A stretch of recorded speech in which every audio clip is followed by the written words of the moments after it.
Pada zaman dahulu, di negeri timur, hiduplah seorang anak laki-laki miskin namun baik hati bernama Aladin.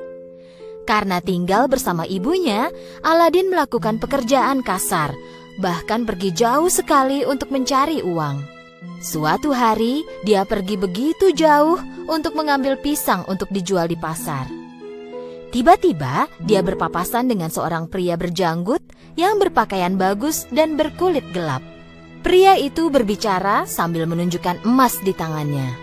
Halo anak muda, aku ini teman lama ayahmu. Apa kau mau mendapatkan koin emas? Koin emas? Jika aku memetik pisang seumur hidup tetap tak bisa mendapatkan sebanyak itu.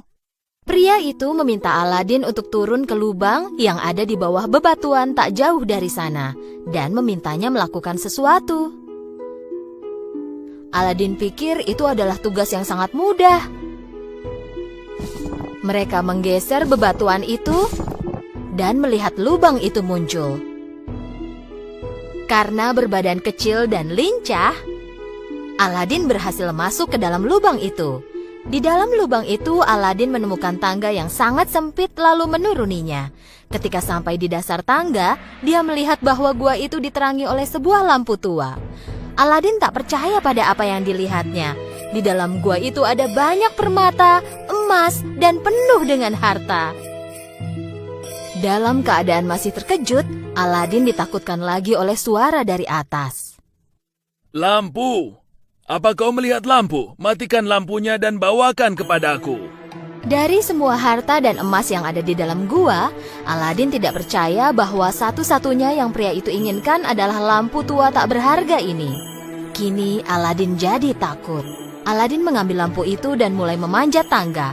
Tapi sebelum dia melakukan apapun, pria itu mulai berteriak. Cepat berikan lampu itu padaku. Aladin tak mengerti perilaku pria itu. Pertama-tama aku ingin keluar dari sini. Jika kau tak memberikan lampu itu segera, aku akan mengurungmu dalam gua ini selamanya. Saat itulah Aladin tahu bahwa pria ini tidak baik. Tidak, pertama-tama aku ingin keluar dari sini. Baiklah kau yang memintanya. Hei, berhenti, apa yang kau lakukan?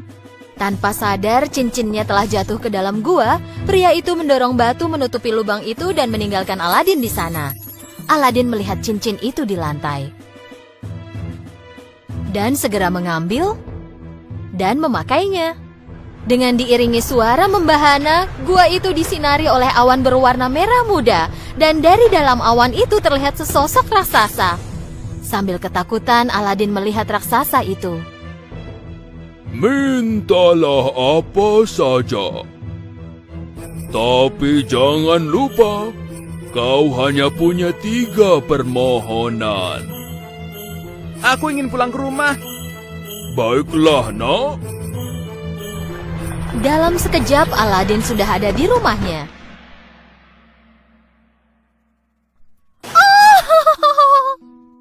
Melihat putranya muncul tiba-tiba, ibunya Aladin mulai berteriak. Aladin menjelaskan semua yang terjadi kepada ibunya. Dia bercerita bahwa dia tak bisa mendapatkan emas, tapi malah ditinggalkan dengan lampu tua ini. Karena ingin membersihkan lampu itu, Aladin mulai menggosoknya. Tiba-tiba, asap keluar dari lampu itu dan menutupi seluruh ruangan. Dan sesosok jin muncul dengan tiba-tiba.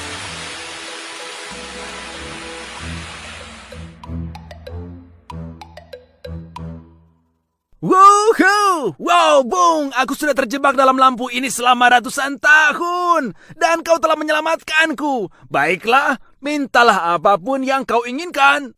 Dengan terkejut dan termangu, Aladin dan ibunya terus saja memandangi jin itu. Jin mengulangi lagi ucapannya. Mintalah apapun yang kau inginkan.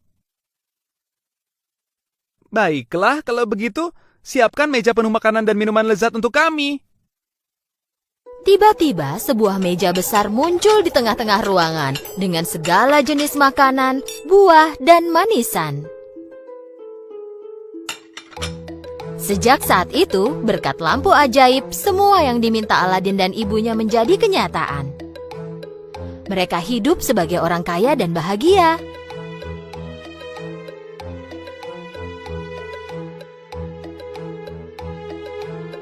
Waktu pun berlalu.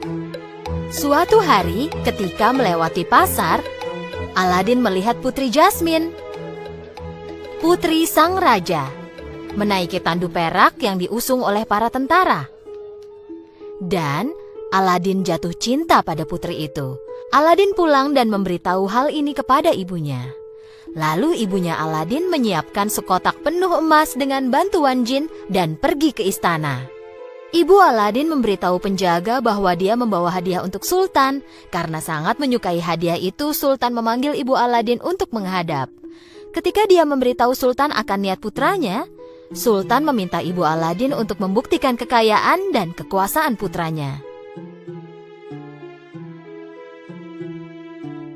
Jika putramu ingin menikahi putriku, beritahu dia untuk mengirimkan 40 orang budak yang masing-masing membawa sekotak penuh batu permata untukku, dan mereka harus diikuti oleh 40 orang prajurit yang menjaga mereka.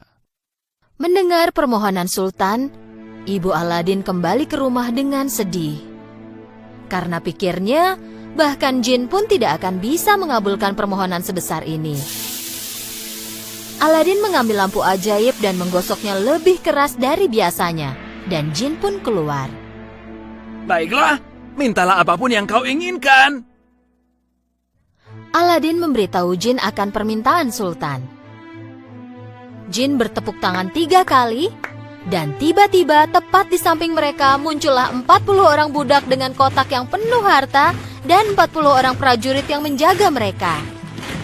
Keesokan harinya, karena melihat semua permintaannya tersedia di hadapannya, Sultan sangat terkesan. Sultan penasaran akan seberapa kaya Aladin. Aku ingin putriku tinggal di istana yang besar dan mewah. Dengan begitu, barulah aku akan mengizinkan putriku menikah denganmu.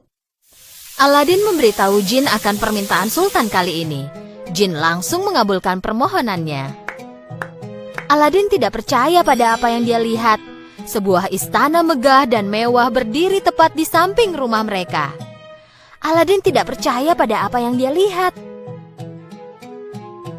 Sultan pikir bahwa dia tidak dapat menemukan calon suami yang sekaya Aladin. Aladin dan Putri Jasmine melangsungkan pesta pernikahan besar selama 3 hari 3 malam. Semua orang mendengar akan keberuntungan dan kekayaan Aladin, tapi Aladin dan ibunya tidak mengatakan apapun tentang jin kepada Jasmine. Suatu hari, seorang pedagang keliling datang ke istana Aladin. Lampu tua, lampu tua. Aku membeli dan menjual lampu tua. Aku membeli barang-barang tua. Jasmine mendengar teriakan pedagang keliling itu dan berpikir jika dia menukar lampu tua dengan lampu baru, itu akan membuat Aladin sangat senang. Jasmine memberikan lampu ajaib kepada pedagang keliling dan mendapatkan lampu baru. Pedagang keliling itu sebenarnya adalah pria jahat yang telah mengurung Aladin di lubang, tempat semua kisah ini dimulai. Saat dia memegang lampu itu, dia segera memerintahkan jin untuk memindahkan istana beserta Jasmine ke tempat yang jauh. Ketika Aladin kembali ke rumah malam itu, istananya tak terlihat dimanapun. Dia tahu telah terjadi sesuatu yang buruk. Rumah lama mereka yang ada di samping istana itu masih berdiri tegak. Aladin segera berlari ke rumah dan menemukan cincin yang ditemukannya di dalam gua. Begitu dia mengenakan cincin itu di jarinya, raksasa muncul sekali lagi. Mintalah apa saja yang kau inginkan. Tapi jangan lupa, kau hanya punya 2 permohonan lagi. Bawalah aku segera menemui Jasmine. Begitu Aladin selesai berbicara, dia mendapati dirinya ada di dalam istana. Dia segera bersembunyi. Istrinya, Jasmine, bekerja menjadi pelayan pria jahat itu. Pria itu memegang lampu ajaib di tangannya. Setelah tiba di tempat tersembunyi, Aladin mengenakan kembali cincin itu. Dan raksasa pun muncul lagi.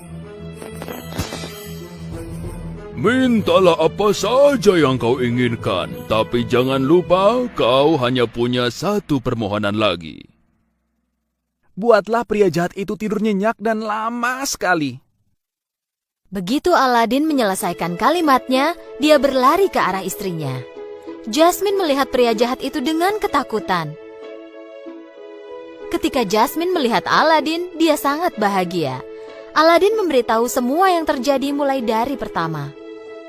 Jasmine mendengarkan Aladin dengan takjub. Aladin menggosok lampu ajaib lagi. Lalu muncullah jin.